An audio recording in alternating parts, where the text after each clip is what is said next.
अस्सलाम वालेकुम। Welcome to देसी हेल्थ टिप्स। तमाम देखने और सुनने वालों को खुश आमदीद। दोस्तों, आज मैं आपके लिए एक नुस्खा लेकर आया हूँ।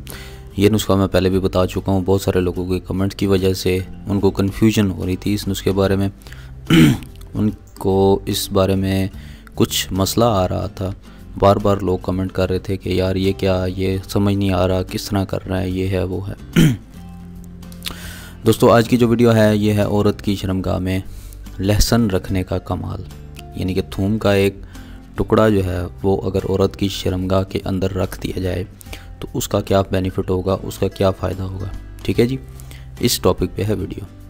दोस्तों, इस वीडियो को अगर आपका माइंड पॉजिटिव है, अच्छा दिमाग है, तो आप इस वीडियो को देखें। अगर आप बुरे दिमाग के मालिक हैं, ठीक है, तो इस वीडियो को हर किस मत देखें। ठीक है जी। तो पहले मैं बता दूं ताकि आपको किसी चीज़ का मसला ना हो, वरना अगर आप देख लेंगे तो फिर आप कमेंट में कहेंगे जी यकीम साहब आप इस तरह की वर्डिंग यूज़ करते हैं, ये है वो है, मतलब आप बहुत सारी बातें करते हैं। मेरे भाई, शरअ में कोई शर्म नहीं होती, ये चीज़ें बताई जाती हैं। आपकी जब शादी होगी आपके माँ बाप आपको ये चीज़ें बताएंगे। आपका बाप जो है, अगर आप मेल हैं तो आपका बाप आपको बताएगा, अगर आप फीमेल हैं तो आपकी माँ आपको बताएगी कि शादी में क्या क्या होता है। तो मेरे भाई, शरअ में कोई शर्म नहीं होती।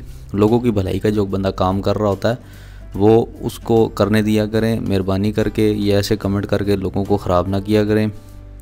लोगों की इस्लाह के लिए हम बैठे हुए हैं, यहाँ चस्के लगाने के लिए नहीं बैठे हुए। अगर चस्के लगाने हैं आप लोगों ने तो बहुत सारे चैनल यूट्यूब पर मौजूद हैं जो गंदी गंदी स्टोरियाँ भी बताते हैं और चस्के भी वो लगाते हैं।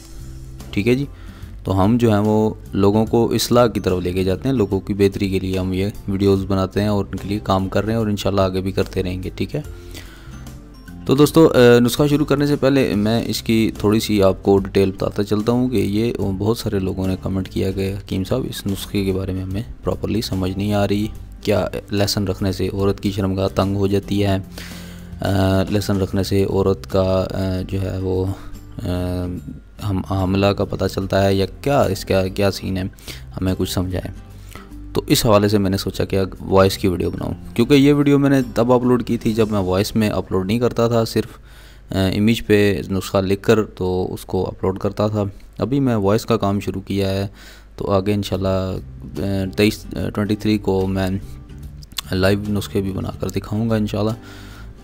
तो इसलिए मैंने आपको सोचा कि ये वीडियो दोबारा बनानी चाहिए। दोस्तों, इस वीडियो में कोई इतनी पेचीदा बात नहीं है। इस वीडियो में जस्ट एक नुस्खा है जो आपको मैं बताने जा रहा हूँ, वो आपकी स्क्रीन पर मौजूद है। लहसुन आप छील कर, एक लहसुन का पीस, ये आप जहन में रख लें। अब मुझसे बार बार ना पूछिएगा कमेंट्स में कि भाईजान हकीम साहब पूरा लहसुन लेना है या उसका एक दाना पीस कर लेना है। मेरे भाई, पूरा एक लहसुन का होता है ना, ठीक है, उसमें से एक दाना निकाल लें, एक दाने को छील लें, छील के वो अपनी वाइफ को दे दें। ठीक है। ये इसका एक लहसुन छील कर इसे फ़र्ज में रखने और रखे औरत के लिए, ठीक है, बीवी के लिए। अगर आप ये नुस्खा, उसके लिए मैं आपको पहले बताता चलूँ कि ये नुस्खा हमला के लिए है। अगर आपको पता नहीं ना चल रहा कि हमल हुआ है, हमल ठहर गया है या नहीं ठहरा, हमल हुआ है या नहीं हुआ, तो उसको पता लगाने का ये नुस्खा है। ये शर्मगाह को तंग करने का नहीं है नुस्खा, शर्मगाह को टाइट करने का नहीं है। शर्मगाह को तंग करने का भी नुस्खा मैं आपको लाइव वीडियो में बना कर दिखाऊंगा। थोड़े से अज्जा होते हैं, उनको मिलाना पड़ता है। ठीक है जी। लहसुन छील कर इसे फ़र्ज में रखिए और 3 घंटे के लिए सो जाए। ठीक है। एक तुरी छील कर उसकी फ़र्ज में रख कर 3 घंटे के लिए सो जाए। उठने के बाद अगर देखे लहसुन को निकाले, देखिए लहसुन में बदबू आ रही है, यानी कि लहसुन की बू नाक या मुंह में पाई जाती है। अगर नाक में उसकी बू आ रही हो या मुंह में उसका टेस्ट आ रहा हो लहसुन का, तो ये समझ लें कि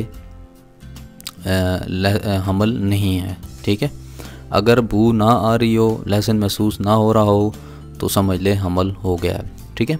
आप समझ आ गई? ये मैंने आपकी आसानी के लिए इमेज के ऊपर भी लिख लिया।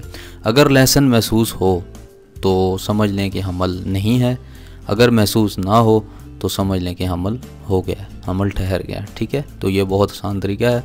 इसका ये फ़ायदा था कि ये देसी इलाज है, लोग पैसे खर्च करके अस्पतालों में जाकर चेक करते हैं। उसके ज़रिए आजकल बहुत सारे जदीद आलात हैं, उनके ज़रिए चेक करते हैं कि हमल हुआ है, हमल ठहरा है कि नहीं ठहरा।